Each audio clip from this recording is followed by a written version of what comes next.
بسم اللہ الرحمن الرحیم۔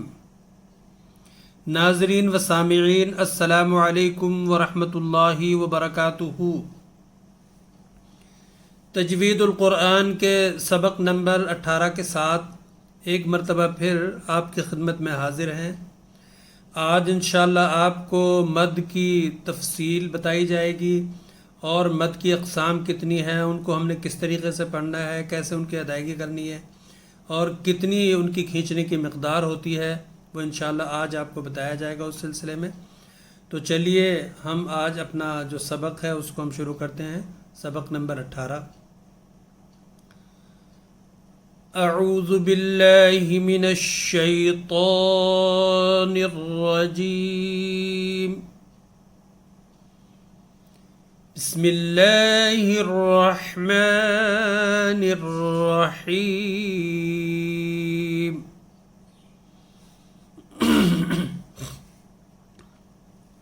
ناظرین و سامعین، قبل ازیں آپ کو حرف مدہ کے بارے میں بتایا گیا تھا کہ حرف مدہ کسے کہا جاتا ہے اور اس کو ہم نے کتنا کھینچنا ہوتا ہے۔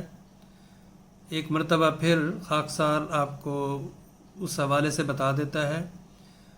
یہ بتائی گئی تھی آپ کو بات کہ زبر والا حرف الف کے ساتھ، زیر والا حرف یا ساکن کے ساتھ اور پیش والا حرف واو ساکن کے ساتھ جب آتا ہے تو یہ حرف مدہ اس کو ہم کہتے ہیں، اور یہ ایک الف کے برابر کھینچ کر پڑھا جاتا ہے۔ اور اس کو محل مد کا مطلب یہ ہے کہ اس کو مد کی ابتدا یا مد کا منبع آپ کہہ لیں کہ جہاں سے مد کی شروعات ہوتی ہے، یہ بھی اس کو کہا جاتا ہے۔ یہاں سے مد کی اسٹارٹنگ ہوتی ہے، شروعات ہوتی ہے۔ آج کا جو سبق ہے اس میں جو مد کے بارے میں آپ کو بتایا جائے گا وہ یہ ہے کہ آپ یہ دیکھیں یہاں پر کہ مدہ یا مد کسے کہتے ہیں، کہ اس کی نشانی کیا ہوتی ہے، اس کی پہچان کیا ہوتی ہے۔ اس وقت آج کے سبق میں صرف آپ کو دو قسم کے مد کے بارے میں بتاؤں گا، باقی انشاءاللہ اگلے سبق میں پھر آپ کو اس کے جو مختلف اقسام ہے، چونکہ بہت سارے مد ہیں، مد اپنا یہ مد عوض ہے، مد لین ہے، مد متصل ہے، مد منفصل ہے، بہت سارے اقسام کے مد ہیں جو کہ ایک دن میں اس سبق کے بارے میں یا ان کے بارے میں نہیں بتایا جا سکتا۔ تو آج صرف میں ان دو مد کے بارے میں بتاؤں گا کہ یہ دو مد ہیں، یہ ان کو ہم نے کیسے پڑھنا ہے۔ تو انشاءاللہ باقی کل کے سبق میں ان کی پوری تفصیلات بتائی جائیں گی۔ تو سب سے پہلے تو آپ یہ دیکھ لیں کہ مد کا جو نشان ہے، جو اس کا سائن ہے، وہ ایسے یہ ہوتا ہے۔ یہ جو آپ دیکھ رہے ہیں اسکرین پہ، یہ مد کا سائن ہے۔ اس کو عرف عام میں اس کو بڑا مد بھی کہا جاتا ہے۔ اس کے بعد ایک نشان یہ ہوتا ہے، ایک سائن یہ ہوتا ہے مد کا۔ اس کی یہ پہچان ہے کہ یہ جس پہ یہ آتا ہے اس کو ہم نے کھینچنا ہوتا ہے۔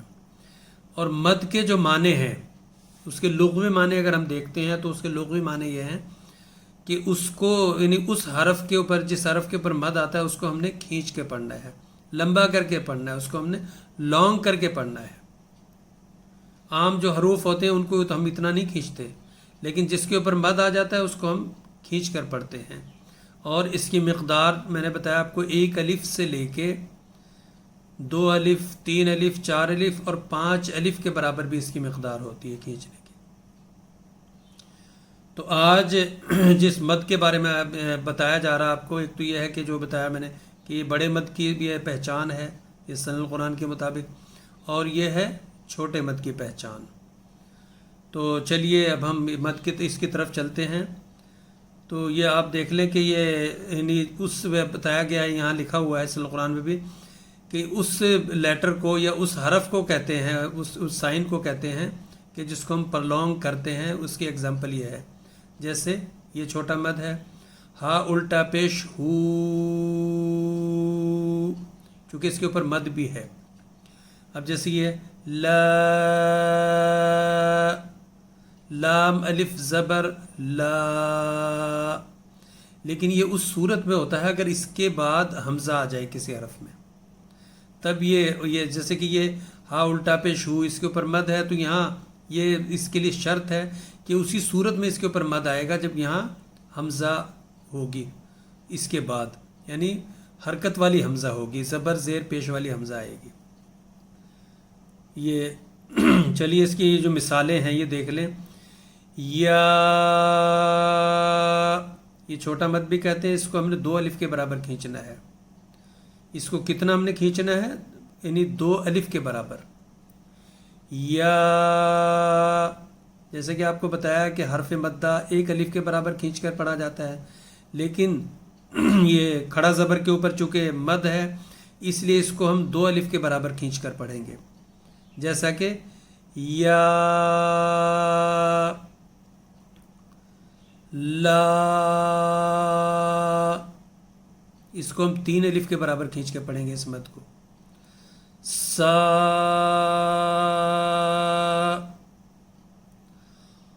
آ،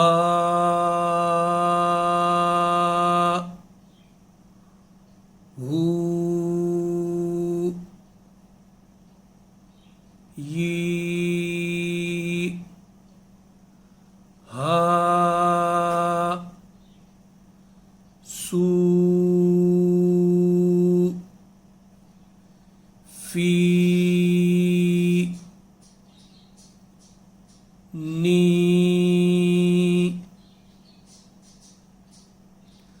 را.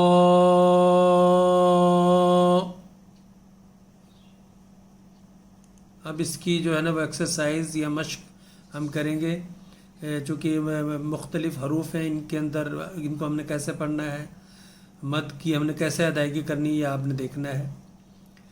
الا، اب یہ دیکھیں الف کے اوپر زبر ہے، حمزہ اس کی آواز دے گا یہ، تو یہ حرکت ہے، اس کو ہم نے کھینچنا نہیں ہے. آپ سن لیں، میں دھیان سے سنیں، میں آپ کو پڑھ کے سنا رہا ہوں، آپ کو اندازہ ہو جائے گا کس حرف کو کھینچ رہا ہوں کس کو نہیں.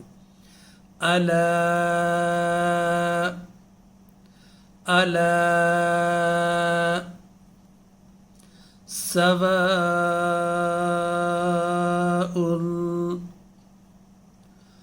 اہلہ یستحیی، یستحیی،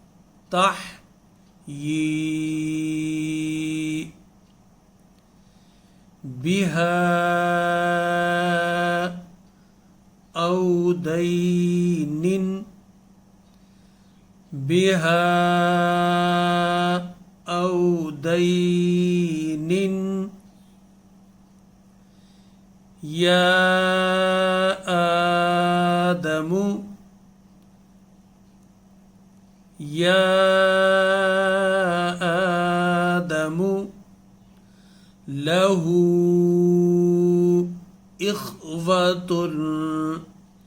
یہ دیکھیں میں نے آپ کو بتایا تھا یہاں پہ ہو، یہ جو یہ دیکھیں نا یہ ہو ہے، یہ بھی ہے، تو یہاں اس کی ایگزامپل یہ آگے ہے کہ اس کے بارے میں نے بتایا تھا کہ یہ جو ہا ہے یہ اس کے اوپر جو یہ مد آ رہا ہے یہ ایسے نہیں آ رہا، یہ اس وجہ سے آ رہا ہے کہ اگلا جو اس کا کلمہ ہے، جو اس کا اگلا حرف ہے اس میں حمزہ آ رہی ہے، تو چونکہ الف کے نیچے زیر ہے اور الف جو ہے نا وہ زیر آنے کے بعد زبر یا پیش آنے کے بعد حمزہ بن جاتی ہے، تو اس لیے کیا ہوگا کہ یہاں لہو جو ہے اس پہ ہا کے اوپر مد آ جائے گا، یعنی خود بخود مد لگ جائے گا اس کے اوپر حمزہ آنے کی وجہ سے، حرکت والی حمزہ. لہو اخوۃ لیسوء،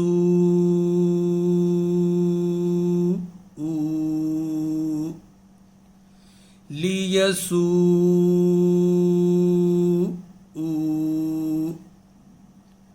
او جو ہے یہ 1 الف کے برابر کھینچا جائے گا الٹا پیش. کل کے سبق میں یہ تھا، آپ نے یہ سنا ہوگا. یا بنی، سوری یا بنی نہیں ہے بلکہ چونکہ میں نے وہ غلطی سے پڑھ دیا. بنی اسرائیل،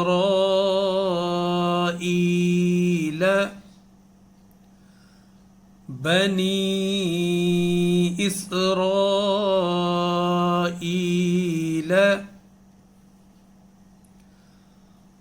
ہا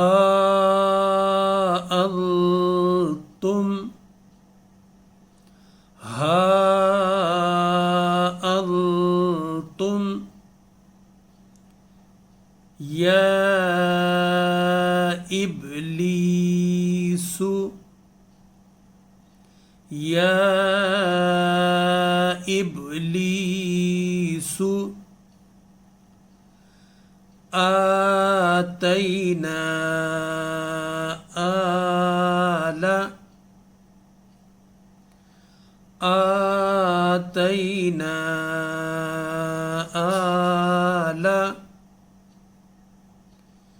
فی اولادکم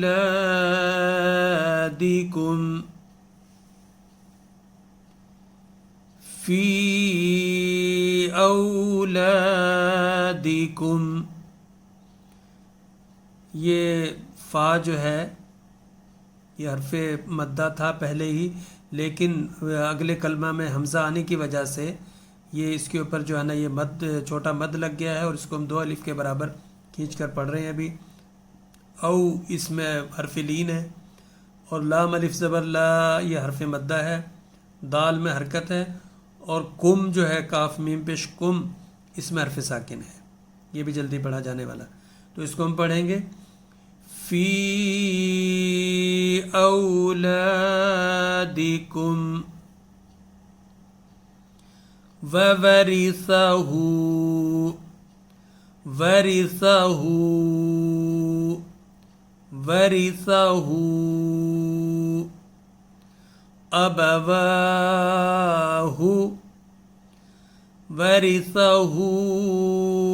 ابواہ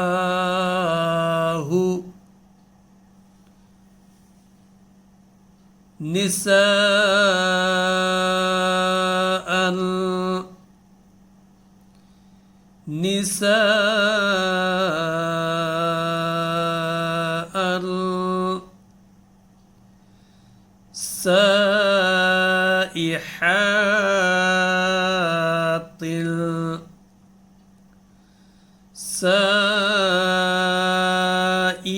سائحات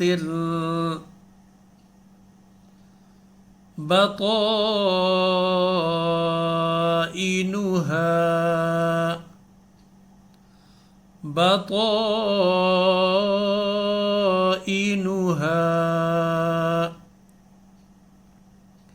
یہ جو حروف کی جو مشق کرائی ہے آپ کے سامنے، میں نے ابھی پڑھ کے سنائی ہے آپ کو، اس مشق کے اندر یا اس ایکسرسائز کے اندر اس بات کو آپ نے نوٹ کیا ہوگا کہ کس حرف کو ہم نے کیسے پڑھنا ہے. میں نے آپ کو 1-2 حروف کے بارے میں اس کی ہجے بھی بتائی ہے کہ کیسے پڑھنا ہے اس کو، جیسے کہ یہ فی اولادکم اس کے بارے میں بتایا تھا. اسی طرح بھی یہ دیکھ لیں اس کو لیسوء، لام جو ہے اس میں حرکت ہے، یا میں بھی حرکت ہے، اور سین جو ہے اس میں مد، چونکہ اس کو حرف مدہ قاعدہ تھا، لیکن چونکہ اس کے آگے پھر حمزہ ہے تو اس کو ہم نے کھینچنا ہے، مد ہے اس کے اندر، تو ہم یہ حمزہ جو ہے اس کے اوپر الٹا پیش ہے، اس کو بھی 1 الف کے برابر ہم نے کھینچنا ہے. تو اس لیے ہر ایک میں ہر حرف میں کوئی نہ کوئی قاعدہ ہوتا ہے. جو اب تک قواعد آپ کو بتائے گئے ہیں ان میں سے صرف میں بتا رہا ہوں، باقی جو قواعد آگے آنے والے ہیں ان کا بھی میں ذکر نہیں کر رہا. بے شک وہ اس میں آ رہے ہیں، لیکن ان کے بارے میں ابھی ذکر نہیں کر رہا آپ کے سامنے، اس لیے کہ جب آپ کو میں نے بتایا نہیں تو وہ بتانے کا بھی یعنی وہ فائدہ نہیں ہے، بلکہ وہ ایک زائد بات ہوگی جس کے بارے میں ابھی بتایا نہیں گیا. تو لہٰذا آج کا جو سبق ہے اس کو ہم یہیں پر اس کا اختتام کریں گے، چونکہ یہ سبق ایک دن میں ختم ہونے والا نہیں ہے. حرف مدہ کے بارے میں، اس کے مدات کے بارے میں، جو مد ہیں ان کی جو تفصیل ہے انشاءاللہ کل بھی اس کے بارے میں بتاؤں گا میں آپ کو، اور ہو سکتا ہے کہ کل یہ سبق ختم ہو، لیکن ممکن ہے کہ ایک دن اور یہ سبق چلے، اور ان کی جو ہے نا وہ تفصیلات اور ان کی جو مثالیں ہیں وہ قرآن کریم سے بھی انشاءاللہ کل پیش کی جائیں گی. تو کل تک کے لیے اجازت دیجیے. اللہ تعالی ہم سب کو قرآن کریم کو بہتر رنگ میں پڑھنے، تلفظ کے ساتھ پڑھنے اور اس کے معنی و مطالب کو سمجھنے کی توفیق عطا فرمائے. وآخر الدعوانا الحمد للہ رب العالمین.